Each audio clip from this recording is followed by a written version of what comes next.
गांभीर्य संपलं विधिमंडळातल्या कामकाजाचं आणि पार्लमेंटमधल्या कामकाजाचं सुद्धा. संसदेमध्ये विरोधी पक्षनेते राहुल गांधी आणि प्रियंका गांधीमुळे संसदेमधल्या चर्चेमध्ये जान आहे किंवा लोकशाही जिवंत असल्याचं एक भान आहे. संसदीय लोकशाहीमध्ये सभागृहात मग महानगरपालिका असेल, जिल्हा परिषदा असतील, नगरपालिका असतील, विधानसभा आणि संसदेमध्ये विरोधी पक्षनेता असणं ही लोकशाहीची गरज आहे. संविधानाची सुद्धा ती आवश्यकता आहे. पण गेल्या काही वर्षामध्ये, विशेषतः 10-11 वर्षामध्ये विरोधी पक्षनेता कुठे ठेवायचाच नाही त्या दृष्टीनं मांडणी करायची निकालांची, हे अमित शहा आणि मोदी यांच्या राजकारणानं ठरवलेलं आहे. मग महाराष्ट्र असेल, दिल्ली असेल, तरीही दिल्लीमध्ये यावेळेला राहुल गांधी यांनी 100 खासदार स्वतःचे आणि आमच्यासह मोठ्या प्रमाणात 240 लोक निवडून आणल्यामुळे विरोधी पक्षनेतेपद टाळता आलं नाही. पण विरोधी पक्षनेत्याचा सातत्यानं अपमान कसा करता येईल हे मात्र हे लोक पाहत असतात. महाराष्ट्रासारख्या राज्याला विरोधी पक्षनेता दोन्ही सभागृहात नाही, विधानसभेतही नाही आणि विधान परिषदेत नाही, याची सत्ताधाऱ्यांना लाज वाटली पाहिजे. की विरोधी पक्षनेत्याशिवाय तुम्ही कामकाज पुढे रेटताय, याचा अर्थ विरोधी पक्षनेत्याला तुम्ही घाबरता.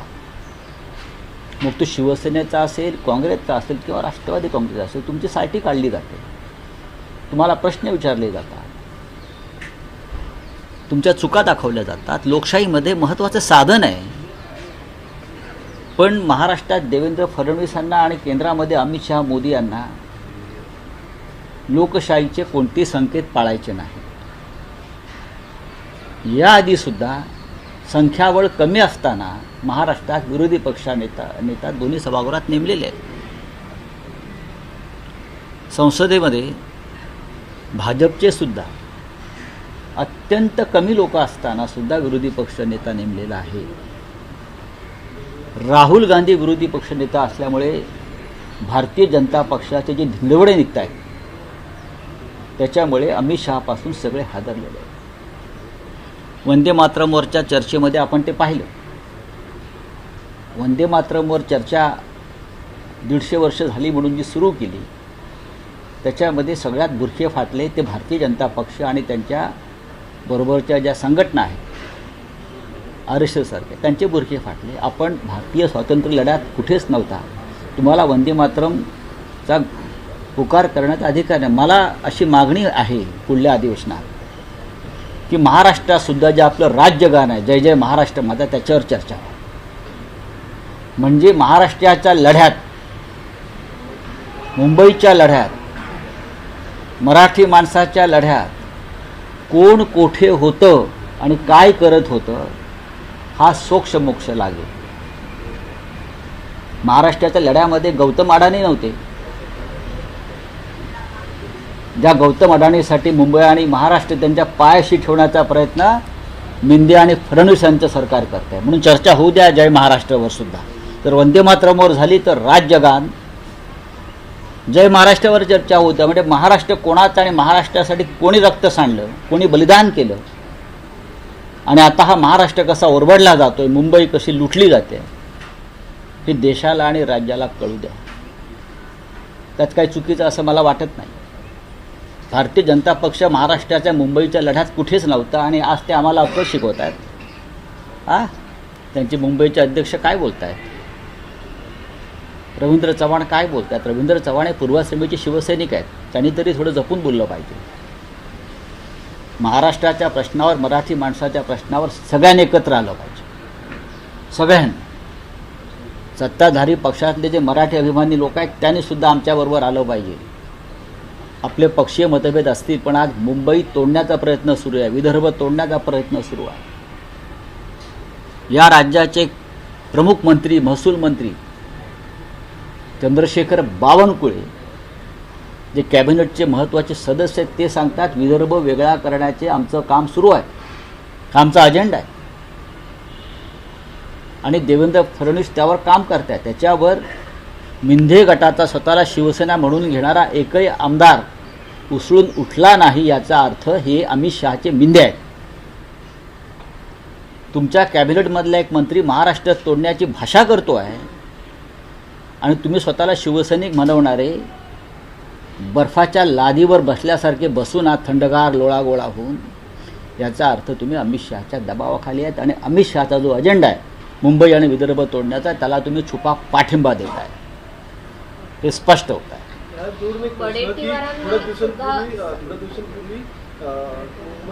महाराष्ट्र आणि गुजरातच्या बॉर्डरवर देखील पालघरमध्ये गुजरात पूर्णपणे घुसलेलं आहे.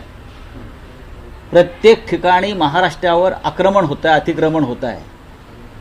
पालघरच्या सीमा ओलांडून गुजरात मग आतमध्ये प्रवेश केले पालघरच्या दिशेनं.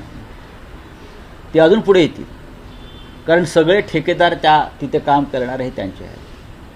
कधी काळी संयुक्त महाराष्ट्राच्या निर्मितीच्या वेळी त्यांनी पालघरवर दावा सांगितला होता. डांग, उंबरगाव, डहाणू, पालघर हे त्यांच्या गुजरातच्या अजेंड्यावर आहे, म्हणून त्यांनी बुलेट ट्रेन पालघरमधून काढलेली आहे. त्याच्यामुळे महाराष्ट्राला डोळ्यात तेल घालून लक्ष ठेवावं लागेल. महाराष्ट्राला म्हणजे फडणवीस सरकारला नाही. फडणवीस सरकार गुजरातचं मिंध आहे.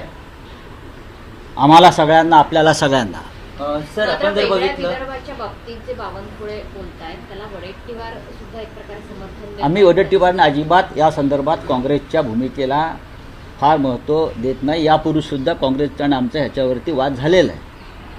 महाराष्ट्र अखंड एकसंघ राहावा या संदर्भात काँग्रेसमधल्या वरिष्ठ नेत्यांचं सहमती आहे. मात्र त्याच वरिष्ठांकडे आपण जाऊ, दिल्लीमध्ये काही होत नाही. काँग्रेसने किती आपटले तरी वेगळा विदर्भ होणार नाही, हे त्यांचं राजकारण आहे. आणि भारतीय जनता पक्षाने किती प्रयत्न केला तरी मराठी माणूस महाराष्ट्राचे तुकडे पडू देणार नाही. आता तर उद्धव ठाकरे, राज ठाकरे एकत्र आहेत महाराष्ट्राच्या भूमिकेवर, मराठी माणसाच्या भूमिकेवर. त्याच्यामुळे कोणी हे स्वप्न पाहत असेल तर तो स्वप्नभंग होईल. महापालिकेच्या निवडणुकीमध्ये महायुती एकत्र लढणार आहे. महायुती म्हणजे कोण? भाजप आणि शिवसेना. ही महायुती आहे का? मला आता कळलं. एक डुप्लिकेट पक्ष, बोगस, जो अमित शहांचा आहे, तेच भाजपबरोबर युती करत आहेत. म्हणजे सिस्टर कन्सर्न आणि बिग कन्सर्न. मिंध्यांचा पक्ष हा अमित शहाचा पक्ष आहे, म्हणून अमित शहाच्या पायाशी जाऊन एकनाथ शिंदे यांनी युती करायला भाग पाडले. पण महाराष्ट्रात देवेंद्र फडणवीस, रवींद्र चव्हाण यांच्यासह संपूर्ण महाराष्ट्राचं आणि मुंबईचं भाजपा युनिट या तुमच्या सोकॉल महायुतीच्या विरोधामध्ये. एकनाथ शिंदे हे रडगाणा घेऊन जेव्हा अमित शहाकडे गेले, म्हणजे त्यांच्या मायबापाकडे गेले, याचा अर्थ स्पष्ट आहे एकनाथ शिंदे यांची कुठेच ताकद नाही. त्यांना भारतीय जनता पक्षाच्या मतावर आपल्या जागा निवडून आणायच्या आहेत, ज्या विधानसभेलाही झालं. शिंद्यांची जर ताकद असती तर एवढे अपमान होऊन प्रदेशाध्यक्षाकडून ते रडत गेले नसते अमित शहाकडे. आणि अमित शहांचं राजकारण याच्यामध्ये असं आहे, त्यांना देवेंद्र फडणवीसांना चेकमेट करायचं, म्हणून ते एकनाथ शिंदेला ताकद द्यायचा प्रयत्न करतात. त्यांना फडणवीसांची ताकद वाढवू द्यायची नाही आहे. त्यांना फडणवीसांना दिल्लीच्या दिशेने येऊ द्यायचं नाही आहे. याच्यामुळे महाराष्ट्रात त्यांना शिंदेच्या गुंत्यामध्ये अडकून ठेवायचं आहे. एकनाथ शिंदेंची कुठेही ताकद नाही. मी वारंवार सांगतो, भारतीय जनता पक्षाच्या मतांवर त्यांना आलेली ही सूज आहे आणि पैसे, यंत्रणा. बाकी एकनाथ शिंदे आणि त्यांच्या पक्षाला कुठेही स्थान नाही. अमित शहाचे इंजेक्शन आहे, टॉनिक. बाकी काय आहे एकनाथ शिंदे? निवडणुका आता होत आहेत आणि 2 ठाकरे एकत्र आले त्याची भीती आहे. महाराष्ट्रामध्ये माननीय उद्धव ठाकरे आणि माननीय राज ठाकरे हे एकत्र आल्यामुळे यांना भीती आहे की आता आपलं काय होणार. त्याच्यामुळे मराठी माणसाच्या मतामध्ये तुकडा पाडण्यासाठी अमित शहाने एकनाथ शिंदेंना कोणत्याही परिस्थितीत बरोबर घ्या असा संदेश दिलेला आहे. खरं म्हणजे महाराष्ट्रातलं भारतीय जनता पक्षाचं जे संघटन आहे ते या महायुतीच्या विरोधामध्ये. पण आपण जर बघितलं त्याच रवींद्र चव्हाणांना एक पाऊल मागे घ्यावं लागलं या सगळ्या नाही, मी बघा असं म्हणणार नाही, हा त्यांच्या पक्षाचा अंतर्गत प्रश्न आहे. पण हे जे घडतं आहे हे भाजपच्या महाराष्ट्रातल्या भाजपच्या मनाविरुद्ध घडतं आहे, हे मी तुम्हाला खात्रीनं सांगेन. पण त्याच वेळी ज्या ठिकाणी ठाकरेंचे जे नगरसेवक आहेत त्याच ठिकाणी शिंदेचे नगरसेवक त्यांना भाजपने विरोध केला त्याला. बघा हा त्यांचं काय म्हणणं आहे मला माहीत नाही. त्यांनी आमच्या विरुद्ध कोणी उभं करावं, भाजपने उभं राहावं किंवा अमित शहाच्या पक्षाचे जे लोक आहेत मिंदे गट त्याने उभं राहावं. कोणाशीही सामना करण्याची आमची तयारी आहे. उद्धव ठाकरे आणि राज ठाकरे याच्यामध्ये सातत्याने चर्चा सुरू आहे. जागा वाटपासंदर्भातल्या बैठकांना एक शेवटच्या टप्प्यात त्या बैठका आणि चर्चा आलेल्या आहे. आंबेडकरचं संपूर्ण प्रकरण आपल्याला माहितीच आहे. कुठलं आंबेड पार्थ पवार आता अजित पवार असं म्हटलं की ज्या क्षणी अधिकाऱ्यांकडे ही फाईल आली त्या क्षणी अधिकाऱ्यांनीच सांगायला पाहिजे की ह्याच्यामध्ये अनागोंदी आहे किंवा ह्याच्यामध्ये तारतम्य नाही. असं आहे की तुमच्या पार्थ पवारच्या पिताश्रींचं एवढं वजन आहे सरकारवर, कोणाची हिंमत आहे सांगण्याची? कोणाची हिंमत आहे का? जय शहाला कोण मार्गदर्शन करण्याची कोणाची हिंमत आहे का? सांगा ना. जय शहा सांगेल तेच कर, तसं पार्थ पवार सांगतील तेच कर. पार्थ पवार एखादं प्रपोजल घेऊन आलेले आहेत, कोणाची हिंमत आहे महसूल खात्यामध्ये प्रशासनामध्ये? जय शहाने एखादी गोष्ट सांगितली अमित शहाच्या चिरंजीवाने, कोणाची हिंमत आहे? पाकिस्तान बरोबर सामना खेळला ना देशाच्या विरोध असताना, जय शहाची इच्छा होती. तसंच आहे बघा. आता फार रंगसफेदी करू नये अजित पवारांनी, गुन्हा केलेला आपल्या पुत्रानं, आणि हे हायकोर्टानं सांगितलंय यांना का दूर ठेवलंय का? आता सामोरे जा.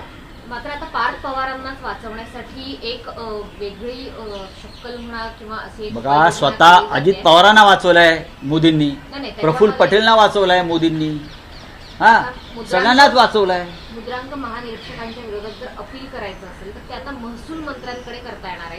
ही कायदा दुरुस्ती केलेली आहे, याकरता कोर्टाकडे आधी जावं लागायचं. आता मात्र महसूल मंत्र्यांकडे सुद्धा अपील करता येणार आहे. त्यामुळे पार्थ पवारांना हा आता एक सोपा रस्ता आहे ना. हे सोपे रस्ते निर्माण करतात आपल्या गटातल्या भ्रष्टाचारांना वाचवण्यासाठी. आणि अजित पवारांचे चिरंजीव आहेत म्हणजे राजपुत्रच आहेत ते. चला हिंदी में कुछ है. मनसेने आणि अंबादास दानवे यांनी सुद्धा जाहीर पीडब्ल्यूडी मधले आणि अनेक असे व्हिडिओज आहेत आहे ना, ते येतील आता. राज ठाकरेंनी आज मुख्यमंत्र्यांना पत्र. आप बोलिए क्या है? अलग विधेयक को बनाने की बात जो अलग विधेयक की मंशा की बात कुछ मंत्री महाराष्ट्र तोड़ने की बात महाराष्ट्र के कुछ मंत्री कर रहे हैं, खास करके जो सीनियर मिनिस्टर बावनकुळे बार बार ये बोल रहे हैं कि महाराष्ट्र तोड़ना, महाराष्ट्र के दो टुकड़े करना, दो फाड़ करना, अलग विदर्भ राज्य करना, यह हमारा एजेंडा है. और देवेंद्र फडणवीस उसके ऊपर काम कर रहे हैं. ये जो वक्तव्य है ये महाराष्ट्र के खिलाफ है. महाराष्ट्र अखंड है, एक संघ है. ये महाराष्ट्र राज्य 106 लोगों ने बलिदान दिया है तब बना है. उसमें विदर्भ के लोग थे इस पूरे संघर्ष में. उस वक्त बावनकुळे और उनकी पार्टी भारतीय जनता पार्टी संघर्ष में कहीं नहीं थी. मैं तो ये कहूँगा जैसे वंदे मातरम पर चर्चा हुई संसद ने, वैसे महाराष्ट्र के विधानसभा में जो हमारा राज्य गान है जय जय महाराष्ट्र माझा गर्जा महाराष्ट्र माझा, उसके ऊपर भी चर्चा होनी चाहिए. तब हम बात करेंगे कि भाजपा बीजेपी जो उनका दोगलापन है महाराष्ट्र के बारे में, उसका हम मुखौटा निकाल दें. ये लोग कहीं नहीं थे महाराष्ट्र के राज्य के निर्माण में. अब लूटने को सब एक साथ है. ये महाराष्ट्र गौतम अडानी ने नहीं बनाया है या बीजेपी ने नहीं बनाया है. ये मराठी लोगों ने बलिदान दिया है, 106 लोगों ने बलिदान दिया है तब ये महाराष्ट्र बना है. और ये कौन लोग हैं महाराष्ट्र तोड़ने वाले? बीजेपी के लोग. मुझे तो आश्चर्य है जो उनके साथ जो अमित शाह की जो पार्टी है, डुप्लीकेट शिवसेना, जो अमित शाह की पार्टी है, अपने आप को शिवसेना मानती है, वो लोग क्यों चुप बैठे? बाला साहेब ठाकरे के नाम लेते हैं ना. तो आप दरम्यान संजय राऊतांच्या पत्रकार परिषदेवर आपलं लक्ष असेलच, मात्र एक धक्कादायक बातमी आहे मुंबईतून. मुंबईमध्ये दिवसाला 4 ते 5 मुली